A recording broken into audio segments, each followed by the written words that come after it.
So okay mga tol, kamusta? It's me again, your Kuya Nasa at welcome back nga po pala ulit sa channel natin. So bago po tayo magsimula, gusto ko po munang magpasalamat sa inyo dahil 100 subscriber na lang ang kulang natin para po ay makapag-apply na tayo ng monetization program kay YouTube, no? So maraming salamat po sa inyong walang humpay at patuloy na pagsuporta sa ating channel.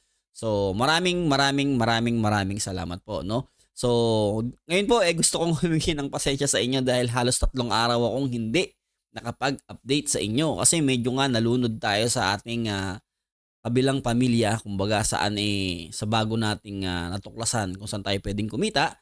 So sa mga taong nakasama ko doon, ngayon nagpo-profit na rin sila, no? So maraming salamat naman at lahat tayo ay kumikita na. So sa mga hindi pa nakakaalam, so yung tinutukoy ko po is yung House of Forex nga. So kung gusto niyo pong mag-inquire, gusto niyo magtanong, puntahan niyo lang po ako sa aking Facebook at nandyan po yun sa bio, check niyo na lang. Para nang sa ganun, makita niyo rin po yung mga taong mga kasama o kagaya natin na merong kagaya ng mindset natin na open sa lahat ng pwede nating pagkakitaan. O ulitin ko lang po, hindi porket sumunod kayo doon or pini-M nyo na ako, nagpa-add kayo sa akin doon sa group ng inquiries, automatic na kailangan nyo mag-join, no? Doon po ipapasok ko sa group na yun para lang nang sa ganun makasagap kayo ng mga positibong balita tungkol sa amin, okay? At nang sa ganun naman, medyo mabuhayan kayo ng loob na baka sakali na kayanin nyo rin kasi hindi naman porket pag sinabing 50,000 na lang yung available amount, hindi ka na makakapasok. Ginagawan ko po ng paraan yan at binibigyan natin ng oportunidad yung ibang mga tao na medyo maliit lang yung kapital, no? So, sana matulungan ko din kayo at mag-inquire kayo. Wala namang masama ron. Libre lang po yun at lagi naman po ako nagbibigay ng updates doon. Same time, yung mga tao may positibong mindset na kagaya natin is makikita nyo rin doon. So ngayon, pag-uusapan natin syempre, halos wala naman update kay Sitaw, no? Ngayon na nga, medyo patapos na. At bukas, ito na, ma-disable na yung ating mga holiday mode. So medyo ingat-ingat na lang. Pero tingin ko hindi to dadagsa kasi nga sa araw na to, sa mga araw na to is bukas lahat ng mga store, no? So parang ina-expect ko magiging maganda yung distributing ng mga item o mga produkto doon sa mga shop natin. Kahit sabihin mong medyo dagsa yung order ng ganitong petsa, pero ang kagandahan dito dahil nga sure tayo na lahat ng shop is open, so para sa akin magiging maganda yung distributing ng mga orders, no? So kaya naman, bago tayo magpatuloy ng gusto, pasok muna natin yung intro. Okay mga tol, so pasensya na talaga, medyo yun na nga, hindi tayo nakapag-upload ng ilang araw, no? Kasi nga meron akong inasikaso doon sa aming House of Forex family. So medyo naging maganda naman yung takbo, kaya lang talagang kailangan tutukan kasi malaking pera yung ipinasok namin, no? So sa mga hindi pa po nakakaalam kung magkano po yung ipinasok ko, check nyo na lang po sa Facebook natin nang makita ninyo kung magkano po ang aming ipinasok ng Barangay Nasa, no? So ngayon, sa mga nakakaalam, comment nyo dyan sa baba kung magkano yung pinasok natin sa House of Forex. Ang sa gano'n naman, ma-update na natin yung mga taong hindi pa nakakabalita doon sa ginawa nating pagpo-position ng amount doon sa House of Forex na yun. So, nang sa gano'n, mabalitaan din sila. So, ngayon, halos wala pa naman akong naipong update kasi nga, sob-sob tayo doon sa House of Forex, no? Pero, syempre, gusto kong itama o ilinawin sa inyo yung na-update natin before nung last upload natin. Siyempre, sinabi ko ron na kung mali yung pagkakaintindi ko, i-correct nyo ako sa baba. Siyempre, maraming mga nag-correct sa atin dyan. May dalawang nag-correct sa atin na mas malinaw yung pagkakaintindi nila doon. Kasi nalunod talaga ako sa zero noon, mga tol, no? So, kung mapapansin nyo naman kasi sa akin, talagang luno na ako, tol. Mga tol, talagang luno ako every time na mag-upload ako, upo ako dito. Lalong-lalo na sa mga nasa UAE, nasa ibang bansa dyan. Alam nilang lahat kung gaano kahirap magtrabaho dito, mga tol, no? So, ang trabaho namin dito, kung sa Pilipinas ang trabaho 8 oras, dito pinakamababa naming trabaho is 10 hours, no? So, ngayon, pag gising, tulog, ganun lang yung nagiging buhay namin dito. Pero simula, nung nagdesisyon ako na gusto kong maging YouTuber, yan, every time na uuwi ako galing trabaho, meron akong responsibilidad na kailangan kong gawin para sa inyo rin, syempre, para dun sa mga tao na nakaka-appreciate ng ginagawa natin. So, kaya naman, nananatili tayo dito. Sabihin mong pagod tayo, pero dahil sa inyo, syempre, ginaganahan ako. At alam ko na may mga taong nakikinig, naniniwala sa atin. Nang dahil din sa mga sinasabi natin, ginagawa nating update na to, is merong mga tao na dapat pasara na sila, dapat hihinto na sila kay Sitaw. Pero dahil sa ginagawa nating update sa mga nalaman natin na before, talagang mga natuklasan natin, talagang mga panahon na talagang gipit na gipit or talagang sabihin mong kulang na kulang pa sa kaalaman yung mga tao, talagang yun yung mga panahon na nandun tayo para naman i-build up yung confidence nila, no? Para naman nang sa ganun, hindi sila sumuko. Siyempre, pagdating sa part na yun, alam ko naman na hindi ako nabigo. At ang katunayan niyan, magwa 1K subscriber na tayo, no? So again, maraming salamat sa lahat ng mga nagtitiwala at nagmamahal doon sa mga update na nilalabas natin. So ngayon, puntahan natin yung mga taong nagbigay ng mas malinaw na explanation doon sa 000 na yun. Nalula talaga ako doon, men, promise, no? So ngayon, check natin saglit. So ito, shoutout kay Ma'am Irene Di Macali, no? So, ang sabi niya sa akin dito, partner, ang intindi ko, ang data gathering is from 12 AM, yung 00 na to. Kasi military time to, mga tol, no? So, ang pumasok sa isip ko nung makita ko yung 00 na yun is yung magre-reset siya. Nakakalimutan ko na mostly nga naman, talaga namang nagre-reset naman talaga. Most of the time talaga. Si Sitaw talagang kahit before pa, alas 12 talaga siya nagre-reset, no? Kagaya nga ng sinabi ko sa inyo, nag-aabang ako ng bago mag alas 12 para bago mag-reset yung system, maximize ko na yung mga order na pumapasok sa akin kada araw. Doon ako umaatake ng pag-pick up na mga order ko. So doon medyo lutang na tayo sa moment na yun, no? Kaya mapapansin niyo doon talagang hindi ko na mabasa yung mga binabasa ko. Cut na lang ako ng cut doon hanggang sa yun. Nakahugot lang ulit ako ng velo. Pero kaya nga sinabi ko doon, alam ko nang hindi ako sure doon sa ginawa ko. Kaya sabi ko, correct me if I'm wrong. At maraming salamat sa ating mga team na nagbabantay sa mga videos natin. At syempre sa mga nagtatanong dito na sinasagot nila. So maraming salamat sa inyong lahat, mga tol, no? Ang lahat ng mga correction na nababasa ko dito, talagang lahat po yan tinatanggap ko ng maluwag sa puso ko. Dahil alam naman natin na lahat tayo nasa mga ganitong klase ng negosyo, hindi naman tayo professional, di ba? Kumbaga tayong lahat is gumawa ng ganitong hakbang at desisyon sa ating mga buhay para tayo ay matuto. Syempre ngayon na talagang nagdesisyon na ako na sige, pasukin ko si Sitaw. Ngayon, nagkakaresulta na ako. At the same time, nandiyan kayo. Pinakikinggan nyo ako, sinusuportahan ninyo yung mga videos natin. Na-appreciate ninyo kung ano yung mga point ko. Kasi pag dumating tayo sa point na kailangan na nating magbago o gusto na nating magbago, maghahanap tayo ng mga taong hahatak sa atin pataas. So kahit sabihin nyo na hindi ako masyadong valid para iangat kayo, at least isa ako sa mga matungtungan ninyo para maabot ninyo yung gusto ninyong abutin. So pag dumating yung time na medyo parang pakiramdam ninyo, parang nag-iisa kayo, tol, isipin nyo lang si Kuya Nasa, hindi ganun kalalim ang pag-aaral na narating ko sa buhay. So malapit ko nang ilabas yan once na ma-reach ko na yung 1K subscriber. So i-share ko sa inyo kung ano talaga yung educational background ni Kuya Nasa, no? At least, sabihin nyo na isang tambay lang nagsasalita sa inyo at nire-respeto nyo kahit paano yung mga salita natin. Sobrang ako, tol. Sobrang thankful ako sa crowd na to na nanonood sa akin, no? Kasi imaginein ninyo yung bagong upload ko pa lang ng mga videos. Talagang pinakita ko naman sa inyo. Na makikita nyo naman dyan sa mga video natin, no? Talagang ako'y pinipigilan talaga ng mga talagang mga basher. Kasi nung time namin, no? At totoo lang ito, mga tol, real talk. Napakaswerte ng mga bagong papasok na seller ngayon. Bakit kamo? Napakadali nang magpaliwanag ng kung legit ba talaga si Sitaw. Napakadami nang nagpapatunay. Sobrang dami na. At ang the same time, sobrang layo na din ng napatunayan o may napakita na si Sitaw na talagang may mga resulta na. The same time, yung mga papeles nila, opisina nila, lahat planchado na 'Di ba? Tapos ngayon, medyo tumagal na rin sila. Syempre, mag-1 year na sila. Imagine, nung sa mga time namin, na yung registration nila sa SEC, hindi pa maayos.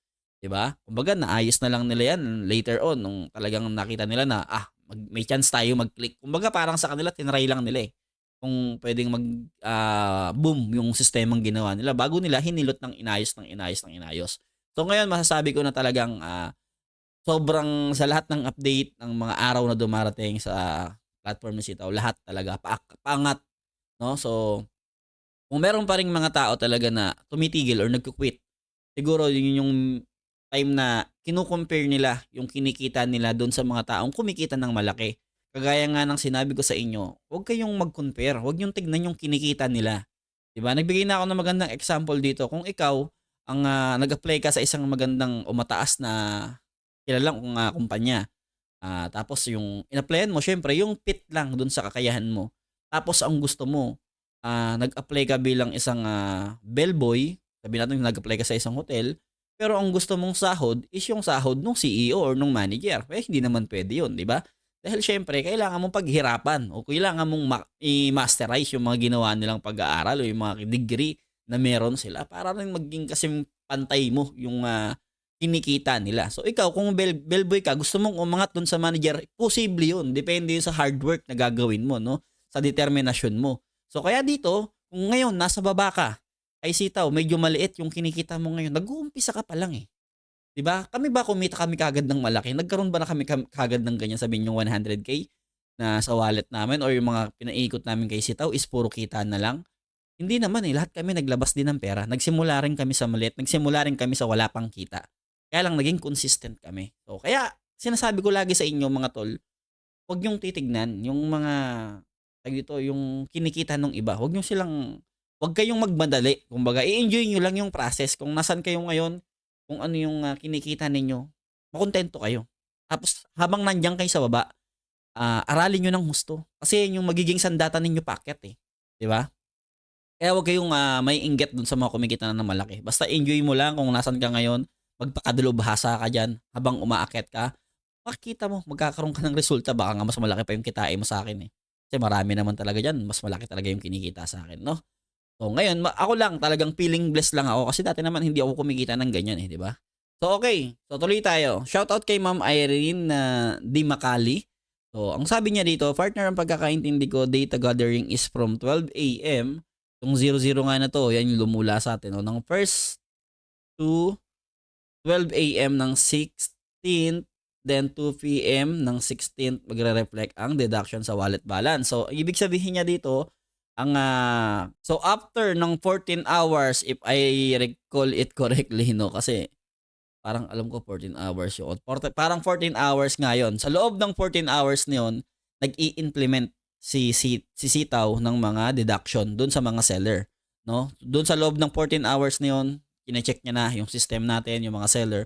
Doon siya nagpa-file ng mga deduction kung meron man yung mga taong hindi na meet yung processing rate nila. So, yun, sana naging malinaw na to, no? Para at least hindi kayo nalilito. So, tandaan nyo, yung cut-off is alas 12 ng hating gabi po yan.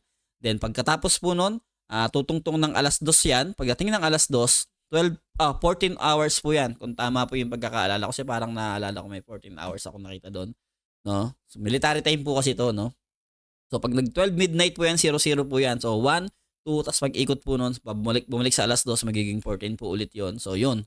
Parang alas 2 yun. Sa loob ng 14 hours na yun, nag-i-implement si sitaw ng punishment. So, bali ang cut-off po ng ginagawa ng calculation ni sitaw is alas 12 ng auno ng hating gabi. Tapos, alas 12 ng hating gabi ng 15. So, kasi 15 na yun, tapos hating gabi magiging 16 na yun, no? Mag-change na siya 16. So, yun, yung pagitan ng 15 at 16, dun po yung cut-off. Tapos, pag pumalo na po siya ng alas 2 ng 16, so yun, magsisimula na po yun ng pag-i-implement ng cutting, ng pag-i-implement ng mga tag dito, ng penalties kay sitaw, no? So 14 hours po nilang gagawin yun na talagang i-check nila yung mga sellers account natin para po makita nila kung sino po yung mga may violation at sa walang violation. Okay? Sana po naging malinaw na po sa lahat to, no? So pakita ko lang dito sa inyo, no? So nasabi ko sa inyo kanina na hindi talaga ako kasama dun sa mga malalaki yung kinikita dito. So kung mapapansin nyo rito mga tol, may nagpapasok talaga ng pera talaga na milyon halos yung kinikita, pinapasok nila, pinaikot nila sa system. So makikita nyo rito, merong isang nag-post sa Facebook. So nagpasok siya rito, ang pera ang nasa freezing money niya is 730,000. Men, 730,000 yan. 'Di ba? Tapos ngayon wala siyang laman sa wallet balance. Mapapansin nyo, 'di ba, gaano katiwala yung mga tao kay sitaw. Kasi talagang meron kayong makikita rito mga tol, talaga na dapat talaga ninyong makita.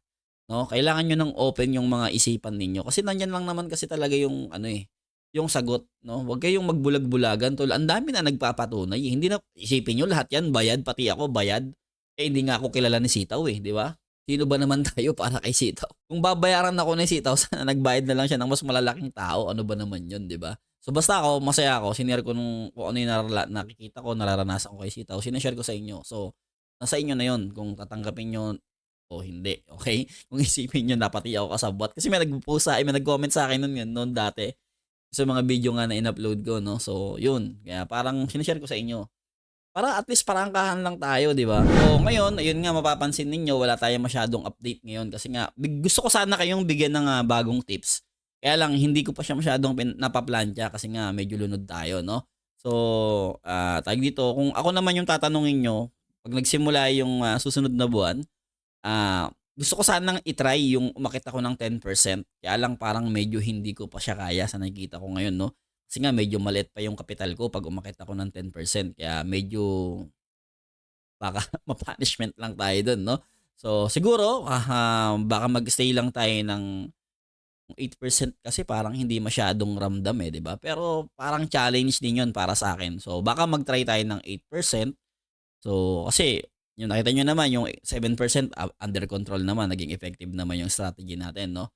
So siguro akit tayo ng 8%, try natin 'yan. Then yung strategy na gagawin ko, parang medyo ililihis ko lang ng konti yung pinaka-last kasi nga hindi na natin pwedeng pabayaan si Sitaw na mag-cater ng mga pending order na pumapasok sa atin ta's hinahayaan lang natin kasi mahal, eh. Pina-priority natin yung mga mura. Kasi kung hahayaan natin si Sitaw na mag-cater ng mga order na yun nasa likod na yun, pinapabayaan natin, eh hindi natin mapapataas yung processing rate natin kahit mag-pick up tayo ng mga mura. 'Di ba? Kung marami din si Sitaw na naki-cater dun sa shop natin. Kunyari, may pumasok na 10 mura, may pumasok na 10 mahal, na-cater natin yung 10, hinayaan na natin yung 10 kasi nga mahal, eh. Tapos kinater ni Sitaw yon. So, kahit sabihin mong proseso ka ng proseso, hindi ka makakaakyat kasi nga pareho lang yung pinoproseso mo at pinoproseso ni Sitaw. So, sa madaling salita, pwede ka pa talagang mag-drop ng processing rate kasi meron ka pa ring mga pendings dahil nga syempre tuloy-tuloy yung order, eh, 'di ba? So, kaya the best na payo ko talaga para sa lahat, mag-apply po kayo ng less exposure ng shop ninyo nang sa ganun eh medyo ma-minimal po yung pasok ng order sa inyo. Kung mapapansin niyo, yung shop natin hindi masyadong dagsa yung order doon. Kaya sa tingin ko, yun pa rin yun, no? Kasi dati talaga bagsakan talaga yung order.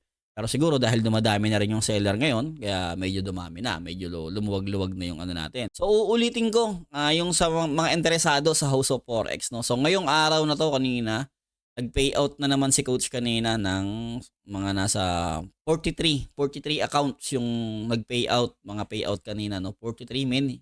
Isipin niyo yun. Pinakamababa 26 yata. So 26,000, no.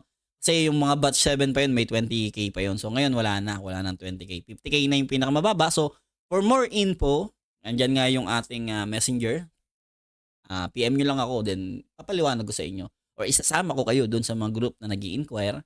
Then syempre, mag-update naman ako doon. Lagi ako nagbabato ng update doon. So sana. Sana mga tol, no, wag niyo kalimutan yung like button natin diyan para maraming makapanood ng videos natin. At syempre, abangan natin yung mga tao. Sino kaya mananalo? So medyo galante tayo ngayon, kumita tayo sa House of Forex. Yung tatlong pangako ko sa inyo na mananalo ng tig 1,000, gawin na nating 5 yan. Okay? Gawin na nating 5 yung may tsansa kung sakali mang hindi makuha o kung makuha man. Kung meron man talagang tumama doon sa ating processing rate na tatumbok niya talaga, bibigyan natin sa kanya yung 3,000. Plus meron pang may chance na manalo pa ng tig 1K na dalawang tao. Pero kung walang makatama talaga, malaki talaga yung chance na to, walang makatama ng saktong-sakto, no? Bali 5 tao yung makikinabang na tigwa 1K. Kaya make sure mga tol na ilalike nyo yung videos natin, i-share ninyo, nakasubscribe kayo. Para pag nag-check ako nung video natin, nung last upload na yon at nakita ko yung mga message o mga comment ninyo doon, at kasali kayo. Walang spam ha, pag nakita ko yung pangalan ninyo tapos naglagay kayo ng mga sagot doon na multiple answer, hindi pwede yun. Hindi valid yun, disqualified yun, no? So, ang kailangan kong sagot, kahit sabihin nyo mag-multiple comment kayo doon, it's okay lang. Basta isa lang yung sagot ninyo. Kasi, kahit naman sabihin nyo, dadamihan yung comment ninyo, basta isa lang yung sagot ninyo, eh hindi naman pare-pareho tama. 'Di ba? Sablay naman yun, 'di ba? Hindi pa rin kayo magiging panalo. So, ngayon, isang sagot lang para sa lahat. Tapos make sure na talagang pag yun ang tumama, di ikaw ang panalo. Kahit sabihin mong isa lang yun, ikaw pa rin yung makikita ko. Di ba? Ikaw pa rin yung mananalo. So ngayon, sinasabi ko nga sa inyo, pag walang tumama, meron ng 5. May chance 5 tao yung manalo dito. Tig 1,000 to mga tol ha. Malaki-laki na to. Kayang-kaya ng magpataob ng 3 sunog baga nito sa kan. So ngayon, sana medyo nakapagpahataw ulit tayo. Nabus ko sana ulit yung mga taong nanghihina yung loob dyan tungkol kay Sitaw. Maniwala kayo sa akin. Kahit hindi nyo ako kilala, hindi tayo magkakakilala, sinishare ko sa inyo transparent reviews yan mga tol. Walang nag-uudyok sa akin na kung ano man.